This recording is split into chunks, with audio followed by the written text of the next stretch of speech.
How do you measure learning success? By courses completed or by real improvements to skill, productivity, and revenue? See, learning isn't about passive consumption. Learning is about doing. Docebo makes it easy to create, manage, and deliver learning to every audience across the entire skills journey. Your learners will adapt faster, get more done, and grow their skills, organization, and careers. Docebo. Never stop learning. Big news! Wayfair's President's Day clearance is on now, and you can score tons of huge deals. Like Wayfair's best deals since Black Friday.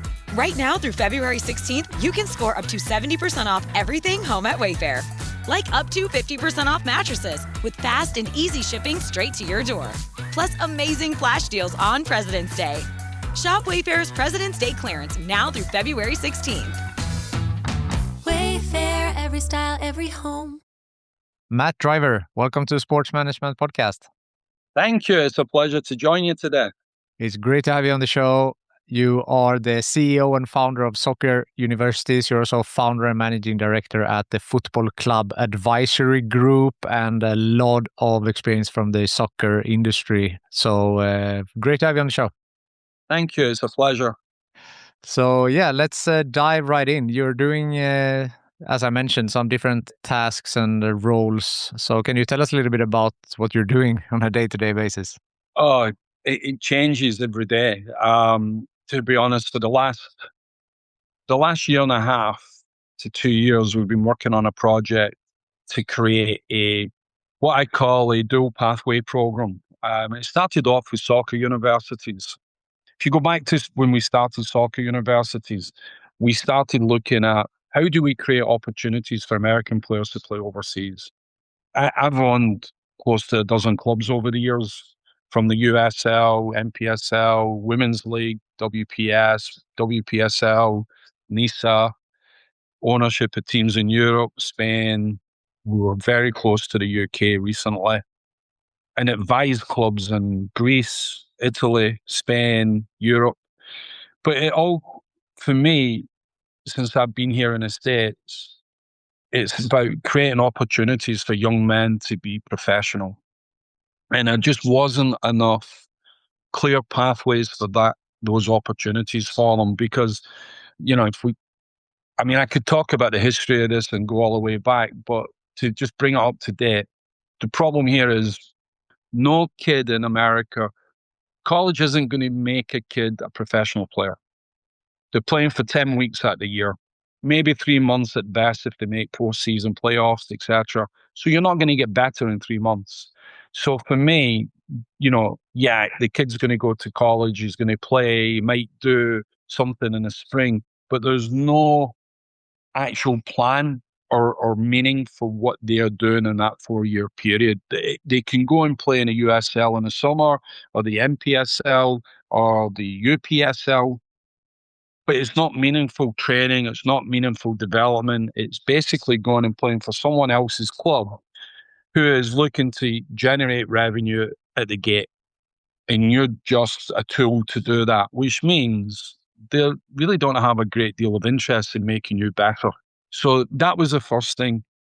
I had started the American Soccer League, which was the oldest league in the country. And the whole goal was, can we make American players better? And the way to do that was we only bring in 3 foreign players. We restrict how many foreigners can play, because then you have to play and you have to develop American lads. And these young men were doing that. Well, I did it under the banner of the Philadelphia Fury. We owned the Philadelphia Fury. And we got an invite from SC Bar to play against them, along with the New York Cosmos. We didn't know that it was part of the Liga World Series. So it was just an exhibition game to us. And then about 10 days before it was due to kick off, they went, it's part of the Liga World Cup Series. We need to make sure that you've got all the infrastructure for TV cameras, filming. You can't have football lines on the field if you're playing out of a college, which we were. And I was like, well, that's going to be a problem, because we're advertising for a game, and now you're telling us that we're going to have to spend an enormous amount of money to qualify this game. Well, lo and behold, we played them, we managed to pull it off, and it was a 1-1 tie, but it got televised across 92 countries through BN Sports. The good thing was it was a wake-up call for the Spanish players, but it was a bigger wake-up call for us because I'm paying our guys for the season who were probably getting 20 grand was our budget. So they weren't getting paid a lot. It's really just expenses. But they were competing with a club that finished 8th that year in La Liga. And I was like, oh, these guys, the Americans, we can play. We know how to play. We were structured, we were organized, we had talent, we had pace. I mean, we had everything. So we went on tour at the end of the year to Spain. We said, we'll do a fundraiser, we'll take them overseas, and maybe one or two of the guys will get a look. Well, 5 or 6 players moved on to other clubs because of it. And that's where the idea came off. If I can get these guys younger, we can get them into Europe or create other pathways for them. So we decided that we would go after kids between the ages of 18 and 23. If we could provide them with the same education that they would get if they were going in college, but quadruple or maximize the amount of time that they were on the field developing, but playing meaningful games, i.e. playing against professional teams or teams that are looking, or reserve teams from players who are trying to break into the first team, that's more meaningful than playing in a college game. Because there's, if when you're a professional player, you're playing to put food on your table. I grew up playing as a pro, and if you didn't play, you didn't get paid. And if you didn't get paid, it was going to be, a tough week. So we did that. We came up with a method of taking these kids internationally for over the year to different countries, played all over, Bulgaria, Spain, England, Portugal, all over the place. And we started getting players placed because of it. And really what we realized was most coaches are lazy. And I've been a professional coach for years. But I've never turned around to somebody and said, no, I won't have a look at you. But I'm blunt. If they come in and are not good enough, I won't let them finish the session. I'll turn around and say, look, you're out of your depth. And you can tell right away. So if we were bringing players to teams and organizations, they would have a look to see if we had any players that could differentiate themselves from their current squad. Very few coaches denied us that opportunity to play against us behind closed doors. And really what it did was, even though their players might not have took it serious, they took it serious about 15 minutes into the game when they realized that our guys didn't show up for a friendly. They show up to take something that they had. And that's where it got interesting, because it showed that the Americans will compete. They are organized, they're disciplined, they will play for each other, and they all bring something a little bit different than what their normal homebred or homegrown talent was. So that's basically how we started soccer universities. But now we're on with a project now that we're looking to build like a IMG type facility, 100 plus acres, professional team in one of the pro leagues, with multiple sports where it's education, but starting at the high school. So it's a bigger project that we've been working now on for about 18 months. Very interesting. And you said soccer universities, it seems you're focusing on the player development, but with the football club advisory group, you're also specializing in club restructuring and working on the club side. So you're both involved with the player development, but also developing the clubs per se. So you have said that, try to bridge the gap, and so that some clubs don't work as well as they should. So what are some issues that you are seeing, and what type of restructuring do you think is needed for these clubs? Well, first of all, I spent the first part of my career in Europe playing, and then I spent a big part of my career going backwards and forwards from Europe. So I played in England, Germany, and I played in the US. The reason why I managed to squeeze in 18 seasons in a 12-year period was because I never had a pre-season. I would just finish playing, jump on a plane, arrive, and that following weekend, providing my ITC went through, I would be playing on a weekend. And it wasn't because I was a great player, it was because I needed to do it to make a living. If you're a great player, you get to the highest level in your own country. I wasn't fortunate enough to do that. But what I was fortunate enough to do was absorb best practices when I went to clubs, because I was always entrepreneurial. I was always running little training programs or camps, and I was watching how people were going about at that time developing a fan base. especially here in the US. In the UK, the attitude, and it pretty much in Germany as well, and it really hasn't changed, is this is what we do, this is how we've done it, and this is how we're going to continue to do it because it's been done this way for the last 120 years. And that type of thinking is like when you're working in sales, you're working on ever increasing cycles or circles, right? But that type of thinking is myopic. You're working on decreasing cycles because you're only going to know what has been presented before, and you're only going to do what's been done before. So what they say, the sign of madness is if you get the same results from doing the same thing the same way, then that's the sign of madness. You have to change that cycle, right? So when I was going overseas with the guys, and it happened relatively quickly. The first couple of times I was going into the clubs and I was helping them on the coaching side because I've got my credentials come from Brazil, UEFA, the US, Scotland. I've been, so I would get the call from various clubs in England and saying, would you mind coming in for a few weeks, Matt, and work with the coach and work with the coaching staff, give us a different look. I've been to places like Guarani, Palmeiras, Santos, Milan, Man City, Everton, Leeds, and Accrington Stanley, which was in League Two. And one of my former players was the manager, and he was the first one they called up and said, I need you to come and have a look. And the other clubs would go, well, would you have a look at how we're playing? Because there might be a system that you're more familiar with that's a little bit different. I mean, I coined the phrase 20 odd years ago, block defending. Now you listen to TV and they say, well, we're playing in lower blocks, midfield blocks. I did that 20 odd years ago, wrote a book and did a video about it. So it started coming out of that, and I would be sat talking to either the technical staff or the front office staff, and I'd be saying, well, I mean, a very simple one. I'll give you a prime example. I was in Bulgaria in Vladigrad with Perrin FC, and the owner's an American owner. And I took a group of guys over there, and the head coach was a friend of mine. And I'm sat at the game talking to the commercial director. And I said, so, plays in the first division. They had 2,500 people to the game. And I said, is this normal? I says, you've got half the stadium is empty. And he says, no, he says, yeah, this is pretty normal for us. And I was like, okay. I said, what are you doing with the other seats? How are you selling those seats to the community? And he goes, well, they know who we are. Obviously, there's always articles in the TV and online. We have a good social media presence in town. And I went, okay. I said, well, I don't see many kids here. What's the average age of your fan base? I mean, straightforward question. And he turned around and he went, and he's looking at the crowd and he says, probably somewhere between 25 and 40. And I said, do you have the stats to show that?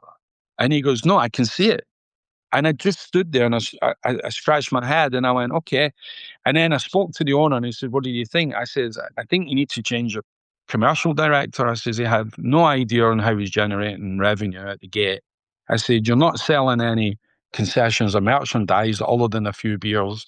I says, you've got no merch. I says, to get your merchandise, I says, you have to walk 3 miles into city to a sports store who may not have your size in the gear.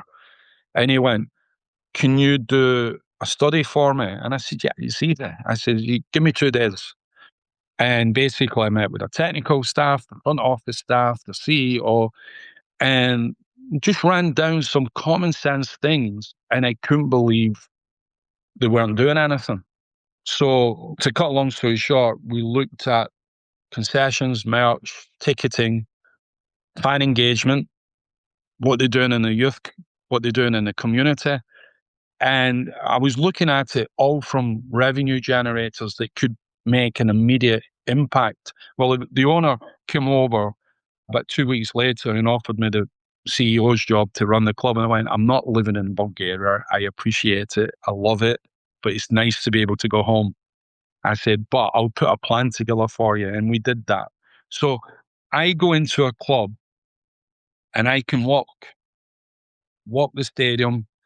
I'll sit down with the front office people and I'll look at the infrastructure and see if that can be put into a structure that becomes more effective. like I say, I had one technical director in England recently turn around and said to me, Matt, he says, this is English football, not American soccer. And we weren't talking about the way that we're playing. We were talking about how to get fans in the gate, how you can engage the fans, how you can keep them coming back, and how you can attract additional sponsorship by keeping them coming back, obviously through fan engagement. And I asked him a few questions, and he goes, well, to be honest, he says, that's not my area. He says, all interest is on the technical department. And I said, well, the front office, you're expecting them to be able to produce X, Y, Z. There's got to be a connection. And you'll see in a lot of organizations, every organization will run various verticals, but there's no connection. There's no big vision attached. They think if they're managing in verticals, that everybody will do their job. But what happens is they become very myopic. They only think about what they have to do to get through. There's a saying that they have in the UK, even in the US, keep your head down and get on with it. My saying is keep your head up and get on with it, because you need to know what the guy alongside of you is doing. You're all working towards the same result, which is the success of the club. And if the success of the club off the field is more important than it is on the field, the result is that team is still going to be in that league the following year because it's self-sustainable. And that's where you get, well, as long as we put a good team on the field, that mentality will collapse a club, because it's not about that. It's part of that, but they make it all about that. And not, I mean, there's very few, you can see there's very few professional teams in any leagues across the world that make money. So you've got to think about the business of football and how each of these departments, even though they may operate separately, they all have to understand what role they play, just like in any sort of business. Yeah, and you gave a very good example there with the Bulgarian team. And you have said that you want to help clubs evolve from survival mode to scalable successes. So now when you are working a lot in the United States, do you see similar challenges like the one you saw in Bulgaria, or is it different challenges for in US versus Europe? Yeah, it's different. It's different. So first of all, I'm not preaching that this is rocket science.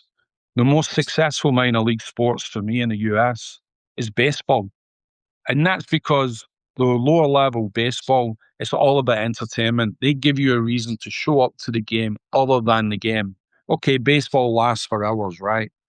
But they've got all this in-game entertainment. They do what they have to do to make it fun, to keep you engaged, make it exciting. That's transferable to other sports. If you look at it, they do it in the NBA, they do it. Why do you think they have cheerleaders? They do it in the NBA, they do it in the NFL. And I don't sit and watch those sports, but I'll sit and watch a minor league baseball. There's a group, and be a great coup for you to get the guy on. There's a group out of Savannah called the Savannah Bananas. They're mental. They're absolutely crazy. I know nothing about baseball, but I'll watch that game because I don't know what they're going to do next. Right? I'll sit there and for an hour, it'll entertain me, and it's got my attention because I'm looking at what can I take to take into soccer. So, the differences here in the US is the US are the best marketeers of sports than anywhere in the world. Anywhere. The way I look at it, it's a completely different. You have to, as much as engage the community and the fans, you also have to educate. And you'll see 30 years ago, you would educate people on the rules of the game. The fans know the rules of the game. But I tell you what, they haven't quite figured out. And I had this conversation with someone last week. I've coached in MLS and I've owned teams in the USL, and obviously I've coached in those leagues and I've been successful. If you were to take an MLS team and put it in a USL uniform, and you were to play somebody like Rhode Island, who are relatively new to the league, USL, you would have a hard chance to pick out which one of those teams was the MLS team and which one was the USL team. And the normal fans in the stands wouldn't know the difference. They wouldn't. So, where, you've been brought up in a country like Sweden where it's part of the culture, you're completely immersed in the sport. You're only immersed in the sport in the US for 3 months out of the year, because the NFL, the basketball, they're all short seasons. And the fan here jumps from being a fan in one sport, one team, to 3 or 4 other teams over the course of the year. So having someone, play a 10-month season, that's not normal for the Americans, for that sort of sustained time where they have to concentrate. They're also going to be fans of, NFL when that season starts, and the ice hockey league when that starts, and the basketball, or even the football in the college when that starts.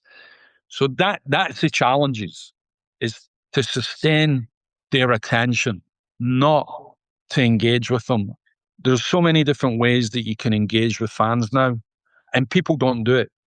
And they don't do it because they'll go, especially in Europe, well, we've never done it before. And that's your reason for what? Not succeeding, because you never tried it before. That for me is small-minded thinking. I think it's interesting to the fan engagement piece because it's so different in the US versus my experience from Sweden. Because, as you said, like the Savannah Bananas, and everyone is going crazy, and you're having the kiss cam and lookalike cam and whatever, and if someone is in the crowd gets filmed, they just, they go with it and they are doing something funny. Right. Like Swedish people, much more on general, like more introverted. Oh, absolutely. That doesn't translate well into like a Swedish game. No. So just to try to find that localized version for the fan engagement. Right. So here's what I would do. I mean, I listen. I've been to Sweden a couple of times, and I'm a big fan of Swedish players, right? And I recruited 4 or 5 of the Swedish national women's team players for our team in Philadelphia. And one of the agents I was talking to, they were turning around and saying that Zlatan. I said, well, he's Swedish. They went, no. He's imported Swedish. They said, we hate him. And I went, how can you hate him? I said, that guy's one of the best players in the world. And they said, yeah, but he doesn't represent what Swedish people are. And I went, well, is he not Swedish? Because I really didn't realize he was an immigrant. And they were like, no, he's not. And I said, well, okay. And then it was quite funny because when I was talking to the girls, when I was recruiting the girls, we're all sat around a table, and my wife was with me. Because obviously you're recruiting women, so I'm taking my wife with me, right? So I got through and I said, what is wrong with you people? And they're like, what? I said, you guys control 2/3 of the known world at one time. You were Vikings. You were warriors. I says, and now you're willing to sit back and be nice and kind. I said, but when you walk onto that field, and the girls, they were laughing. They said, oh, we would love to have you as our national team coach, because that's not how we're supposed to play. And I said, at the time, I said, when you walk onto that field, I said, you've got to do everything that's in your game legally. I says, and to do what you have to do to win. End of story. They said, yeah, but that's not really how we're brought up. So I get that about Sweden. But the thing about fan engagement, I agree with you. Look, not everybody's going to fit into that American mold, but simple things. I created a platform several months ago, and we're going to launch it early next year. Let me ask you a question, and this is what I'm talking about, something so simple to engage fans at a game. You obviously want to, if you own your own facility, or even if you don't, you lease a facility, you understand the financial attributes of getting fans into a stadium earlier, because if they do, they're going to do what? They're going to spend money. So you've got concessions, you've got merch, and you've got tickets and upgrades and all the other things, right? So you've got all of that. So you've got to give them a reason to come in early. Okay. So let's say they come in early, they're going to spend money. How do you engage them? Well, what do you think sponsors want from a fan? And I'll ask you, I'll interview you. What do you think a sponsor wants from a team? Yeah. I mean, they want a return on their investment, so they want Okay, so how are you going to do that? as the investor. If you're the club, I'm sat on $500,000 sponsorship. You want that. What do I need from you? Return on my, what's the most, what, nail it down, boil it down to the lowest common denominator. What do I want that you have or have access to? The fan base. No, the data of the fan base. Yeah. So if I'm a club and I can figure out a way to get those fans' data to that potential sponsor and the demographics, then guess what? I've got something that I can upsell. I can increase my sponsorship from 25,000 to 50,000. Why? Because I have what you need. You know, what was the last soccer game you went to or football game you went to? How long ago was it? It was last year. I went to a game in the Swedish league. For clarity, I'm an ice hockey guy more, so I spent a Okay, lot of so let time. me ask you this. Yeah. So if you were playing ice hockey, right, or watching an ice hockey game, can you remember the backboards on who the sponsors were on the backboards in the ring? Looks, I would say yes, because I work with it, so I pay more attention. But if I was just there as a regular fan, I'm not sure if I would remember them. Right. If you ask a normal football fan, they won't remember who's on the electronic scoreboards or signage on the field. But they charge an arm and a leg for that. You will only remember maybe the name on the front of the shirt. You probably might not pay too much attention to the sleeve, not unless you're buying something. So you've got to look at what is going to capture that fan's attention to remember. You've got to give them a reason to remember. And what I did was I created a platform to do that. So I called it Eyes Down. So when you walk in, what do you do when the game stops? If you're on the game, you're sat there as a fan in the seat and the game stops. Throw in, penalty kick, VAR, anything, goal being scored. You know what a fan does? He picks up his phone and starts scrolling. So why don't you turn that into a tool? And my idea was, you know what? If I'm going to give them a reason to look at their phone, and the reason was, when you go into a game, you normally scan your phone, get your ticket. Well, attached to that is a QR code. As soon as you scan that QR code, I get your information. You've opted in. I get your details. I get your data. I get your contact. Then I hit you and say, "Hey, John, how are you? Thanks for showing up. Can you fill out these 12 questions, please?" A little bit of trivia engages you. As soon as I get you engaged, as soon as the ball goes out of play, text goes to everybody in the stadium and says, "Congratulations, and to John Smith, you've just won a $500 gift certificate to American Express." But everybody in the stage, everybody in that stadium is going to remember who John Smith was because he got $500.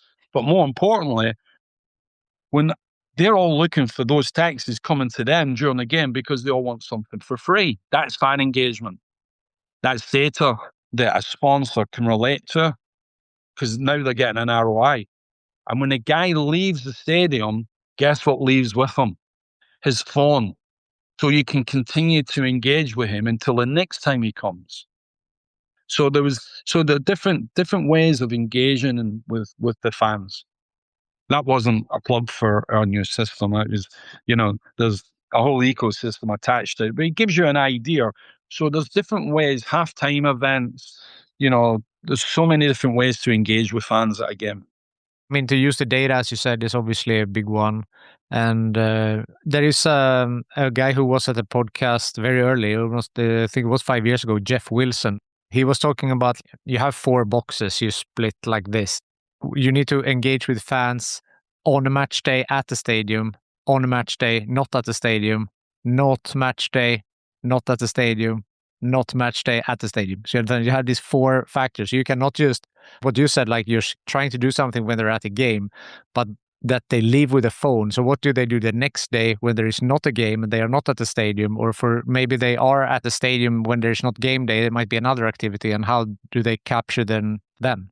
Exactly. So what we did on that platform, and we did a QR code, we did an app, We did a website. Everything was white labeled, and we have a TV, an international, a national, and a TV platform to allow us to continue doing those things. And I don't want to give everything away, but it wasn't that complicated. I actually went out and got a provisional utility patent on it. And what I did was I got the utility patent on stoppages during a game, because that's when people are engaged in a game. And if you want to interact with someone, wouldn't you want to interact with them on a positive? So when your team scored, they call that an anchor. As a coach, if I'm coaching you, and obviously if you've been playing ice hockey and your coach tells you something when you've done something negative, yeah, it's meaningfully stopped. It's a teaching moment, right? But anything more powerful than that is when you stop it, when you've done something that's been incredibly fantastic. You turn around and stop and go, hey, that was absolutely brilliant. That's more powerful. So if you're engaging with a fan right after your team has scored and you're sending out a message and somebody's won, that's going to resonate with them and stay with them, and it reinforces that positive feeling. But you've got to look at each club in a different way. You've got to look at the commercial side. You've got to look at what they're doing on non-match days, what their assets are. Their assets could be they have other facilities that they're not utilizing. I mean, the one club we were looking at in England had access to 10 fields, 10 state-of-the-art fields. And I went, this is fantastic. They're all turf. I said, how many tournaments are you running? Oh, we don't do tournaments. Why not? Oh, we take our kids to tournaments. I said, how many kids are in your academy? 300. I said, you should be running a tournament. You're in the northeast of England. I said, everywhere for you to go is going to be 3 to 4 hours to go to a tournament. I went, yeah. I said, you're beside the beach. You're giving people the tournament's an excuse for mom and dad to go and enjoy the beach with a couple of games thrown in. You can monetize that, and people don't look at it that way. It's because, well, that means we might have to do more work, or, that's not really what I do. And there's this illusion that, hey, I'm a coach, so all I do is coach. In America, you don't get that. At the minor league level and at the lower professional league level, you're taking on 2 or 3 or 4 different roles. So it's how you monetize a club. You look at what the assets are, you strip them down, and you look for economies of scale. You've got to look at it as a business. And most people don't look at the game as a business. They look at it as a game. Yeah, I think that's a good point, because I wanted to ask you, and then you brought up this with there are other, except for fan engagement, I mean, there's so many other things you can do. And then you said, like, okay, do you have assets that you can monetize, or there's some other costs that you can cut down? What are some other obvious things that when you come in that these are the ones that you ask first or check first? It depends on the level of club, right? And it depends on where they're located. So if you give me an example, you pick a club, and I'll see from any country, or pick a level at any country, and I'll give you some ideas. That's probably the easiest way. I think you said you worked with Everton, right? Yeah, I was at Everton when Willie Donicky was there. That's a pretty well-known club, I guess, so the listeners will know it. So if you know anything from that experience. Yeah, look, you look what they've just done. They just built a multi-million-dollar stadium, right? But what are they doing on non-match days with a stadium like that? The first thing I would be doing is saying, okay, right, Liverpool, I understand what the demographics are. Within an hour, you've probably you're in Greater Manchester. You're also reaching across to Burnley is probably about an hour away. So you've got 3 or 4 Premier League clubs within that distance. I would turn around and say, right off the bat, I'm bringing in non-match day events in the summer, and they're booked early. And I'm doing the hospitality and everything around that. That right off the bat is going to generate revenue. And I would look at what the resurgence is in, is there a 70s revival going on? Is there an 80s revival going on? I would be looking into all the other things that are not even related. And, you've got the World Cup coming up. I'd be stacking that stadium full of viewing parties. They've probably got pubs and restaurants and hospitalities. So there's viewing parties that you could have there. When you're in those viewing parties, and right at the beginning, I would be putting together an event to bring in potential sponsors and saying, this is what it looks like to be in this, environment. And then getting them to then reinvest money going onwards to various other sponsorship opportunities to be a long-term sponsor of Everton. And, you know, it, whether you open a stadium up for 1,000 or 50,000, you're still going to have your core costs. So get as many people in there, get them engaged, get them entertained, bring out your past legends. We're we're in the process of working out bringing a Legends game here to the US about 2 weeks prior to the World Cup, where it will be La Liga World All Stars to play against an American group in the New York, New Jersey area. And in the beginning, people were like, the Americans were like, what's a Legends game? They have no concept. But when I said, well, you'll have Ronaldo or, those types of guys there, Ronaldinho, and we'll bring in John Harkes or, Brian McBride or Clint Dempsey. They're going, but they're retired. Yeah, the legends. That's all. They went, that's really cool. So the stadium's lying empty. They'll get 25,000 people to the game because it's in the metropolitan area of New York, and it'll make millions of dollars. But it'll introduce the Americans to a different type of game. But those guys will spend time shaking hands and kissing babies and interacting with that crowd. No, I love that. So many opportunities. Well, you've got to look at every situation. To be honest, I look at the mid-tier clubs, the clubs that are not playing in the Premier League, because they're very corporate. Some of the things that we would do, they would look down and go, you can't do that. I agree with you. I'm not a kiss cam type guy, but engaging and doing the eyes down type of program and engaging with the crowd and doing halftime entertainment. I sat in an MLS game in Orlando a year ago, and they put up literally a 30-second interview with one of the players at halftime, and that was it. And people were sat around going, what are we doing? We're waiting for 15 minutes. So someone went off, bought beer, hot dogs. The rest of the people just sat in their seats and talked to each other. People want to be entertained from walking in to leaving. And you have to entertain these people. And it's even getting that way, in some of the other countries. But you have to be able to look at every club's got a different demographic, but they all have the same issues. I'd like to get to know you a little bit better. So how does a lad from Scotland fall in love with football or soccer and then makes it to the US? So what's your story? Oh, geez. So my dad moved me out. We moved out of Glasgow when I was 13 because we were in a rough part of Glasgow, a place called Govan. I grew up a Glasgow Rangers fan. Never played on a grass field until I was 13. That's when I moved to England. Mom and dad thought it would be a better environment for me to, grow up. I was an only child, but I had a big family, and a lot of my family members were on the rough side. So they thought it would be best if they moved down to England. We moved to a rural part of England, right on the border between Yorkshire and Lancashire. Got to play on a grass park for the first time. I couldn't believe it. I was out. You don't know not unless you've experienced it, but it sounds crazy. In Scotland, all I ever played on was either in the streets or on red ash. The red ash, like the old tennis clay courts. So moving down to England, where everything was grass, was crazy, and all I did was play football. At 15, I was 5'2", 170 pounds. So I was a little fat guy. Got teased a lot. And by 16 and a half, I was 6 foot.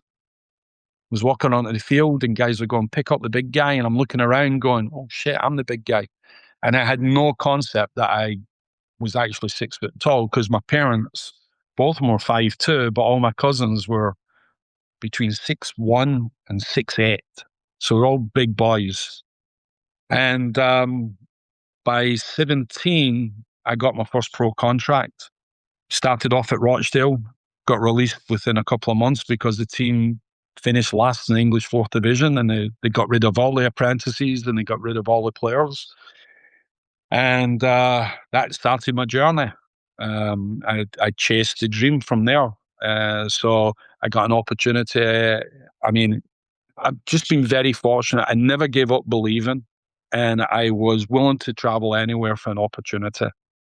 So I ended up at 20 years old. I said to my mom and dad, "I'm leaving. I'm going to Germany. I'm going to Europe." "Well, Europe's a big place. Where are you going?" I said, "I've got a Transalpino ticket," which was the old ticket that you could buy that would let you go on a train anywhere in Europe for 3 months for like £20 at the time. So me and this guy, we're off, and we jumped into Europe. By the time we got to Spain, Malaga, Torremolinos, we were 3 days into the trip and broke. So we were looking for a job. We couldn't get a job. Cut a long story short, my friend was like, "Let's get on a bus. We go to Germany. I've got family in Germany who was in the army." So we go to Germany. I'm at a second division game in Germany, and I'm an arrogant, mouthy kid. And I'm standing here saying, "These guys are no good." That wasn't a language I was using, but I'm saying, "These guys are no good. I could do better. I'm this, I'm that. They're not." And a German guy turned around and said, "If you're that good, why don't you come and train with the team?" And I said, "Well, I've been traveling around Europe." He says, "Yeah, you're like the rest of the Brits. You're all mouth." And I said, "Well, okay, I'll show up." So on Monday morning, I went round. I said, "I have no kit, no boots, no nothing. I'm traveling around Europe. I'm just here as a vacation."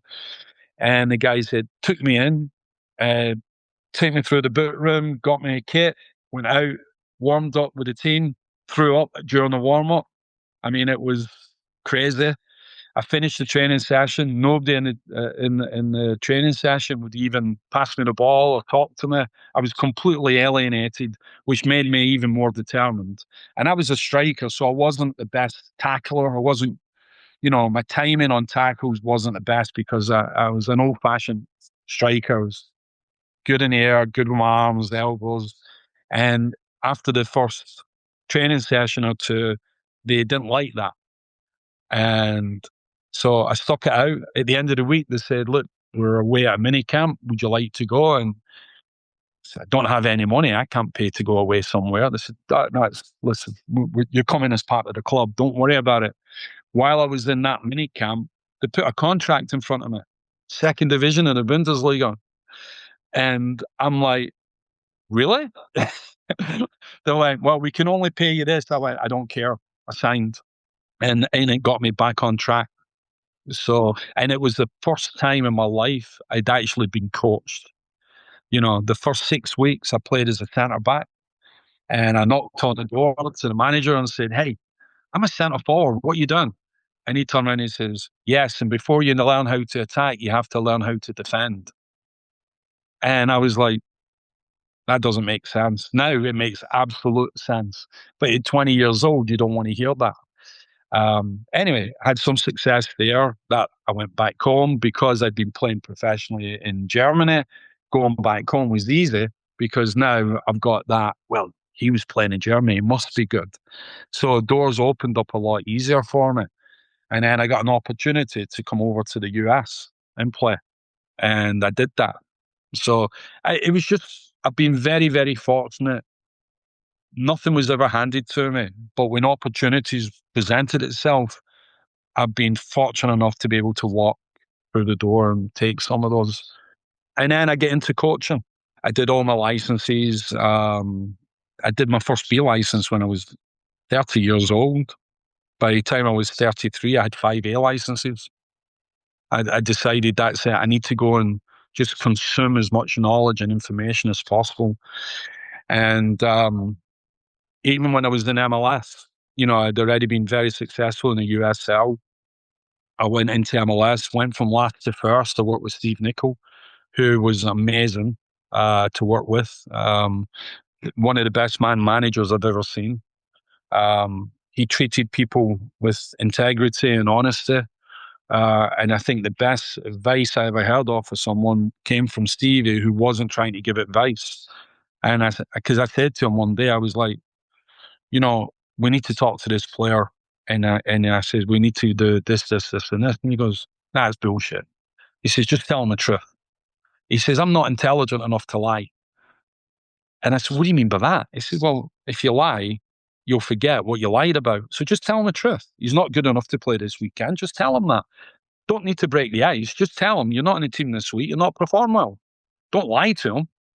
And it made so much sense, and the players loved them for that because they had integrity and they were treated like professionals. I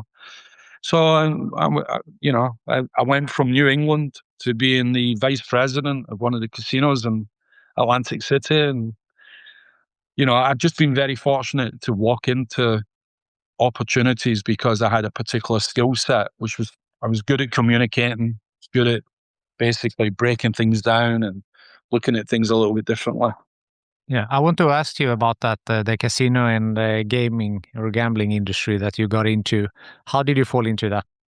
I was giving a lecture to a group of kids that were probably 15 on skills for life.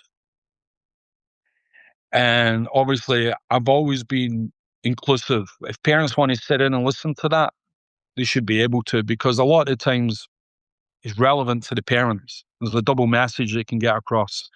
Well, one of the parents turned around and said, look, would you be interested in talking to a group of executives at a casino? And I said, yeah, sure. I said, what about? They said, oh, come and meet me at the casino. We'll talk about it. So later that week, I go down, I asked to go see Mr. Gomes, and Mr. Gomes, I'm taken up, put in this boardroom. And this guy walks in a Hawaiian shirt, white pants. I mean, like right out of something in Vegas, right? And I'm looking at this guy, and he's a parent that has spoken to me. And I said, hey, Mr. Gomes, how are you? And he says, yeah, you can call me Dennis. He says, we have some issues here, blah, blah, blah. He says, I want to introduce you to our president.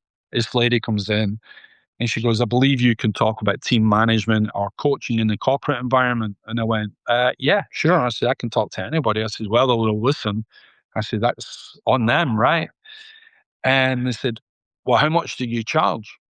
And I said, well, pay me the going rate. And I just left it like that, right? So I went back down a couple of weeks later, did 3 2-hour presentations. I think it was one on management, coaching, and leadership. They're all related, right? 22 executives ranging from directors to vice presidents. And I got a check through the door for $1,000. Okay, well, that was nice. A day's work, $1,000. Now, this is at a time where I was charging $75 an hour for coaching. So that's a good wage. And I didn't break sweat. No problem. A couple of weeks later, I got a call. Can you come down and meet me? I go down and say, we want you to go see Mr. Gomes. Okay. Mr. Gomes walks in and they say, well, you have to go up to his office. And I walk in and Mr. Gomes is the president, the CEO and president of ASTA, not just of the casino, but the whole group. I had no idea. He didn't tell me. I didn't do any due diligence. I didn't do anything. And I went, shit, you're the president, you're the guy. And he went, well, yeah, you didn't know that? I went, no. And he goes, why would that make a difference? I went, no. And he goes, good, then don't let it make a difference. We have a problem. We have 6 executives that are in charge of all our revenue generators, from the tables, not the concessions, the front of the front of the office, front of the house, back of the house, slots, and so on and so forth. They do not get on well with each other. They stab each other in the back. Can you resolve it? I said, give me a couple of days. Came by and I said, yeah, I can resolve it. He goes, what do you want to do? And I says, I'm going to take him away for a couple of days. And he goes, where are you going to take him to? And I said, I can't tell you. I said, but all they'll need is a sleeping bag and a change of clothes for 2 days, and they can leave the phones at home. And basically what I did was I went and rented, it was like what you would call a Boy Scouts camp. It was closed. So I asked them to open it up and give us access to a couple of different dorms. And I paired the guys with the guys that they didn't like each other. So I put them deliberately in the cabins. So I split them all up, put them on a ropes course, brought in a survivalist. So over 2 days, these guys were completely out of their environment. They did not like what we were doing. But the survivalist was a blonde-haired 25-year-old former army type girl. And she ran the crap out of these guys. They were up and down these ropes. They were doing obstacles. And I sat back and watched. And then in the evening, I would make them cook for each other. And I would bring in a little bit of alcohol and then get them to talk. Because once they call it the champagne hour, after the first hour or two, and they're relaxed, the truth starts to come out. We bring them back to the casino. They said, great. Apparently, they started hitting numbers. Everybody was integrated. It went as well as it could. Then I got a call when I was out in LA at the combines, at the draft. Dennis called me and said, the casino garage collapsed. Can you come in and help us? I said, I can. I've been doing this for 6 years, spending my off season in the casino industry, working in different departments for them, getting them to come together. I said, I can't. I said, we're just finishing off our draft and, I'm starting pre-season literally within a week. He said, just swing by. I need you to talk to you. And I was like, okay. And I was making more money in those 6 weeks off season than I was in MLS as a coach. So I swung by and he made me an offer to come in as a vice president. And in the first 7 months, I did 64 million EBITDA, which was crazy in a 200 million line without having a budget. I had no budget. And again, it was a mentality. This is how we've done things. And I came in with a completely different approach, which was, what do you need to be successful? I need your numbers to come up. What do you need from me? What can I do to make you better? And they told me, which was, we need events, we need shows, we need attractions. I said, okay, I'll go get them. You don't have a budget. I'll figure it out. I went out and got sponsorship. That created the events. The events generated the customers. The customers lost money or dropped money at the tables and the slots, and that's what generated the revenue. So in 7 months, I brought a different type of, I don't want to say leadership, but a different way of managing that type of system. And after that, my boss turned around and said, I'm going to fire you. And I went, why am I being fired?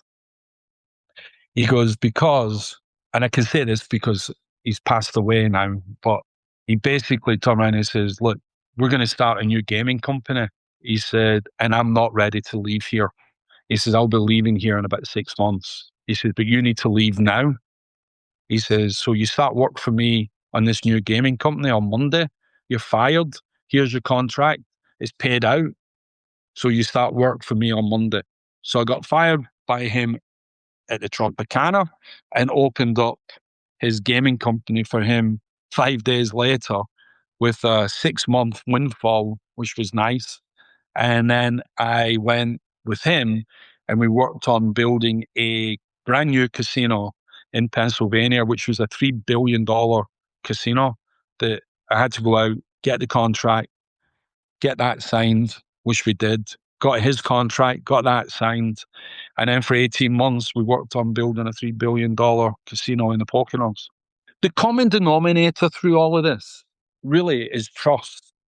You have to be able to be trusted and you have to be able to be reliable.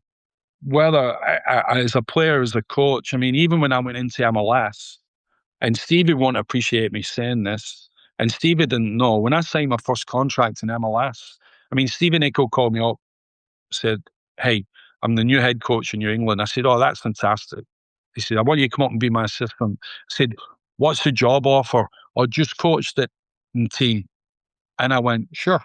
So I went up.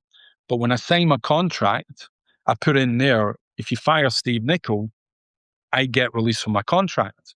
So you have to fire both of us.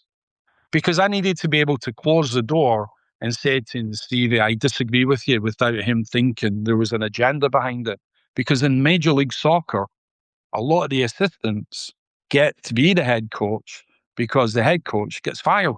So they'll put him in as an interim, which does not lead to good things. You know, I could tell you some horror stories I won't, but people, you know, getting jobs because they threw their boss under the bus. And you have to be trusted, you know. There was times when people came to me and said, look, we want to interview you for this, that, and the other. I went, Steve is the boss. Yeah, but you're training a team. You're coaching a team. He's the boss. I only do what I'm told. Go talk to Steve. Even though you want to share that information and you like the recognition, you've got to know it's not your place to do so. You know, you need to know how you fit in. So the big thing is trust. The one thing that Dennis knew, Gomes, who was in the casino, is I had his back. And if he failed, I failed. End of story. You know, but that's the old school way of doing things. I mean, you're now seeing it break into football in England. You know, you're getting guys that are kept on from normally when the head coach is fired, the whole staff go with them. And that's not happening as much now. You know, or you're only bringing in maybe one or two people. You don't bring in your whole staff. So it doesn't lead it's not a conducive environment for loyalty, put it that way. No, for sure. So with someone with such experience as yourself, what would be some advice that you have for people who want to work in the sport industry? Well, first of all, know what your strengths are. I'm a great believer. I mean, I've been relatively successful because I've always brought in people who are better than me to supplement my weaknesses. What I'm good at, I'm really good at. And I make no bones about that. I'm never embarrassed about saying I'm the best guy at doing this. If I walk onto the field, I'm the best guy. I've never ran a goalkeeping session in my life because I wouldn't even know where to start, right? That's not what I do. People would think I'm nuts for saying that, but there's guys out there who specialize in that. And I've taken that in everything that I do. I mean, we're putting together hundreds of millions of dollars to put this project together. I'm probably the dumbest guy on the group because everybody I've brought together are the best of the best. But I know what I do. I'm really, really good at it. So what you have to do is, you know, my advice for anybody who goes into sports management, be the best at what you do, but be aware what other people bring to the table because they may bring something to the table that you might be the best, but if you're not open to listening, you're missing an opportunity to really push yourself further on. And I think a lot of people get caught up on the ego. I think football, well, in sports management, a lot of people take themselves very, very serious. You don't need to do that. You know, there is no difference between, doesn't matter whether you play in the Premier League or you play in the Vanarama League or you're playing in the USL or MLS. You put your pants on every morning like the guy who's in that league. Don't take yourself too serious and always be kind to the guys on the way up because you never know when you're going to see them on the way down. I was full of myself until I worked with Steve Nicol. And Stevie, Liverpool, European Cup, European Player of the Year, won every domestic, won everything. And I'll tell you something, and I've never said this on a podcast before. We lost on the final. We took the team from last to first, right? We won coaching staff of the year. We won everything that year. We lost in the final of the MLS Cup on a golden goal. I did not come out of my bedroom for over a week. I was depressed. I mean, seriously, because you look at yourself, what could I have done? What could I have done different? Was it preparation? Why didn't we? You know, so I'm lying in bed. I can hear somebody's at the door. My wife answers the door. Now, I haven't come out of my bedroom in almost a week. Stevie walks in, kicks the door open, and literally said, "What you doing?" I said, "Nothing. I'm all right." And he goes, "No, you're not. You're acting like an ass. Get out of bed." So I get out of bed. I've sat there, got a cup of coffee, and he goes, "Why are you being like this? Why are you taking it this hard?" He goes, "You know how long I was pissed off at for losing?" He says, 2 hours after my fourth beer, I forgot about it. He goes, let me put this in perspective. He says, I was in a Hazel disaster. He says, and I had to pull bodies out of the crowd. He says, and my wife and I would then go and sit with the people who'd lost family members, brothers, daughters, husbands, you know. He says, and it was devastating. He says, football isn't that important when you put that in perspective.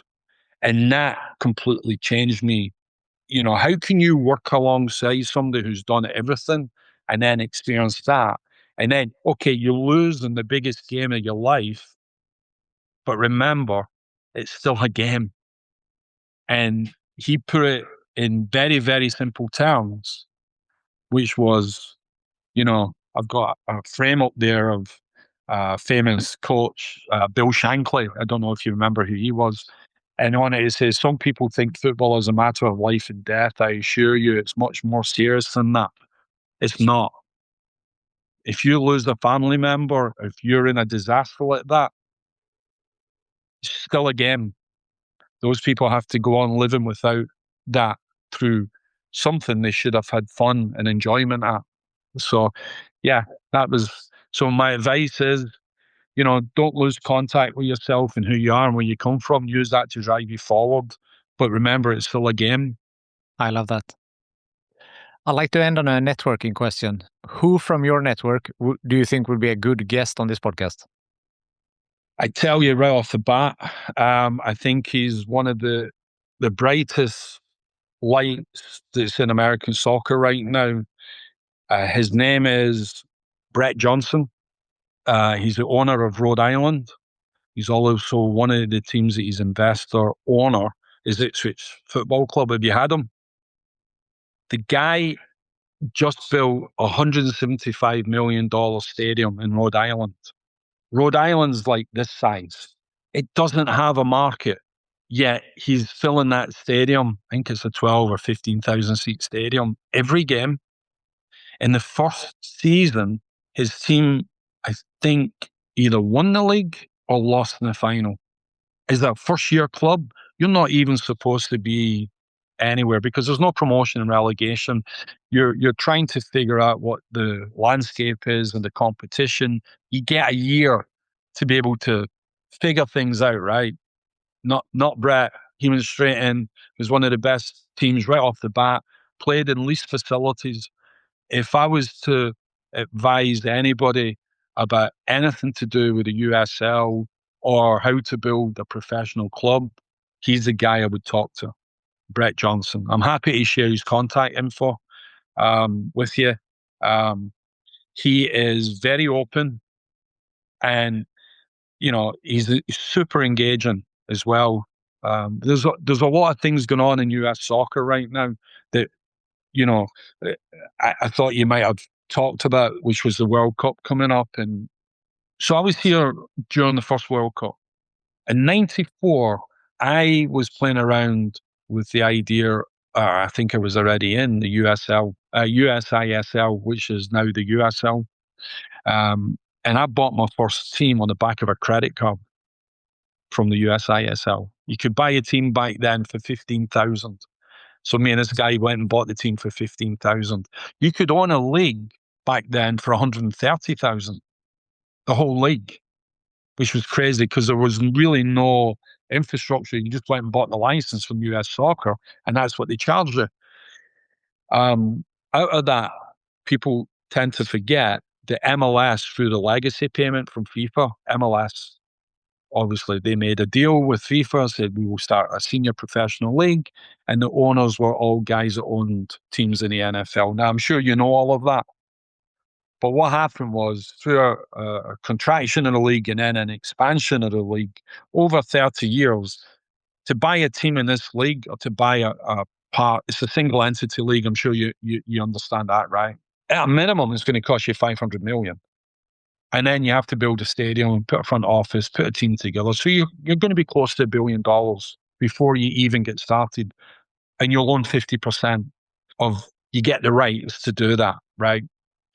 So if the World Cup created that opportunity, what's it going to do for the USL? The USL people tend to forget he's been around longer than MLS. And if it wasn't for the USISL in the beginning, through the owner of the league, the guy at the time was a guy called Francisco Marcus, who was the old marketing director for the old Tampa Bay Mutiny. Tampa Bay Rowdies. He started that league in his garage. That's where his home office was. And it started off as a 5-team indoor regional league, and it grew very quickly. The new guys that took over are bringing in promotion and relegation. They're also bringing in a Division 1, which will challenge MLS. As far as stature, MLS has done an amazing job keeping itself around for 30 years through Don Garber, the commissioner, who's obviously former NFL. So he's used the same sort of strategy as what the NFL does. But you're sort of bound in that single entity. They can't offer this promotion and relegation. And if you think of the MLS as a circle, there's nowhere you can go. Whereas there's a pyramid, there's always a way you can go. You can go up or you go down. But America's never experienced going out. Getting relegated is one thing, or finishing last is one thing, but getting relegated, that's weekly drama. And Americans love drama. And you see that when you get to the final 8 or you get to the final 4 with the Super Bowl, or, that's the closest thing they've got to what we as Europeans experience on a weekly basis. You're picking up the paper hoping that the other team lost, or some other team won that's beating the team that's keeping you from moving into that relegation. They haven't experienced that yet. And I honestly believe, and I'm a big believer in looking at trends, and I'm always looking at 2, 3, 4 years down the line. With everything that I've done, I can tell you right now that the USL is going to explode. And it might not get initially the media attention and the money and the marquee signings that MLS has managed to do. But I think it's going to create a lot more interest. I think, they have a saying here, the people's champ. I think the USL is going to be the people's league, because once they experience that their local team could get relegated and understand what that means to people that are playing in that team who live in that community, because a lot of that still goes on. You want hometown heroes playing in your local team, right? And you want them to go through. But if they're not quite good enough to save you from relegation or winning a trophy, guess what happens? They don't get to play there, And I think that, along with what the US is bringing to the World Cup, is going to blow the USL up. I think it's going to be absolutely amazing. You're going to see a war over the next 4 or 5 years. It's going to be crazy, because right after that, you've got the Women's World Cup. So, as an investor, we're looking at obviously going into the USL with our product as well. I'm looking at it going, I already know 5 years ago, I could have bought a team in the Championship for 5 million. Now they're selling for 20. What's it going to be like after the World Cup? And when you bring in promotion and relegation, now that 20 is going to be a lot more, and to play at the higher level, and there's going to be very few teams that will go in there. But the guys that are running, Papadakis and his crew that are running the USL, they're intelligent guys, and they can maneuver a lot quicker and a lot more nimble than what MLS does, because MLS moves like this. USL is going to be moving like this. They don't have any restrictions, no boundaries, other than what US soccer is going to put in front of them. And they will put them in front of them.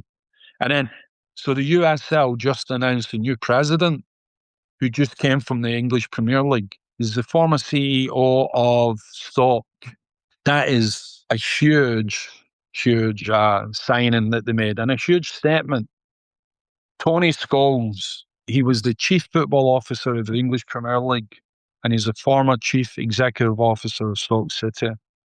And he's just been named president of USL's top tier Division 1 professional men's league. That's a game changer, because they made a statement. And this is about 4 weeks after they just had major hedge funds spend about $600 million investment into the USL. So they're serious. For sure. I think most people are in the agreement that this World Cup is going to do a lot for US soccer. I think the question is like, how can you maintain the momentum afterwards? Well, that's going to take best, and this is where, as the coach, a good coach is a good thief. You take an idea from someone else, you repackage it to fit what you need, and then you become a genius, right? But actually, your inspiration came from elsewhere. So taking best practices from MLS is a good thing.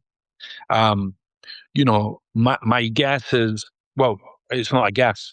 In order to play Division One in this country, you've got to have a stadium with a minimum of 15,000 seats. So you're going to see teams over the next 18 months that have aspirations like the St. Louis's and the Rhode Islands. They'll have stadium expansions because they're showing that they can get the crowds to those types of games. It's whether they'll invest the money to bring in those MLS type players, and listen, I'm a great believer that Americans should come first. I hate to be so blunt about that, being somebody originally from Scotland, but the US has provided me an opportunity of a livelihood, and I have my nationality here, my citizenship, and I'm always going to be Scottish, regardless. But when it comes down to it, you have to develop Americans. But if you are going to invest money on players, do you bring in a 25-year-old that still has value, it can make an impact and is resellable? Or do you bring in somebody who's 35 and who can, to use the American terminology, put fans in the stands? And I can tell you from a team owner, fans in the stands is more important to me, because not only am I getting that, I'm getting a leader who in the locker room is going to manage those players for me, which is part of their development.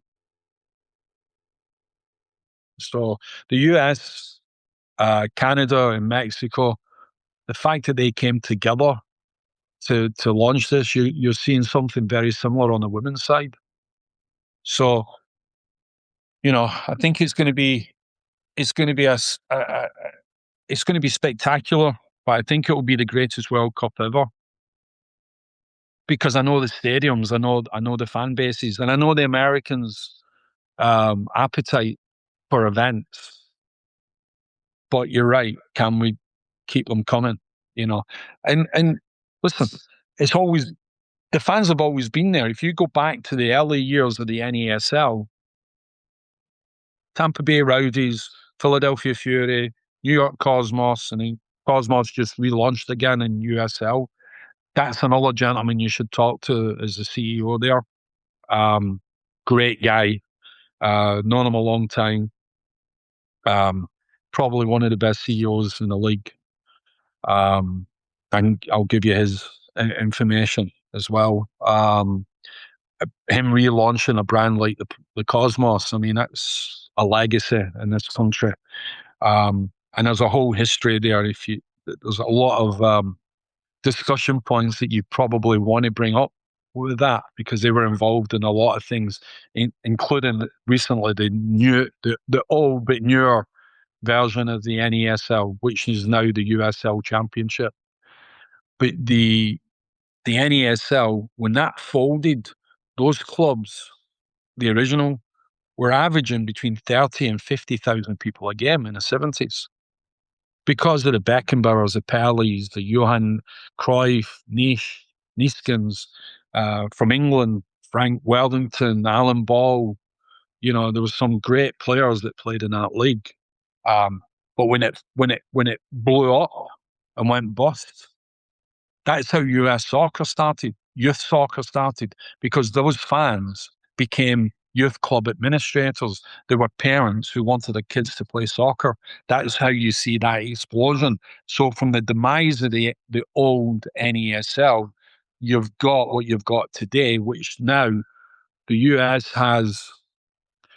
is the second biggest country exporters of professional soccer players to the world. It's crazy, that. There's almost 3,000 players playing all over the world. But on average, in MLS, there's 2 Americans that start a game. What's wrong with that picture?